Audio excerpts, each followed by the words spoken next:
Hello. हम लोग 4 दोस्तों के ग्रुप फ्रीडम हॉलीडे से 5 नाइट 6 डेज का मनाली का पैकेज लिए थे। बहुत अच्छा एक्सपीरियंस रहा।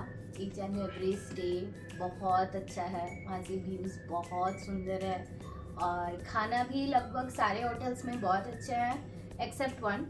अदरवाइज मनाली में जो सुरभि होटल उन्होंने सजेस्ट किया था, वहाँ का व्यू, वहाँ का खाना, एवरीथिंग इज़ अमेजिंग। बहुत अच्छा एक्सपीरियंस रहा और इसको क्या अच्छा लगा कि बोलेगा।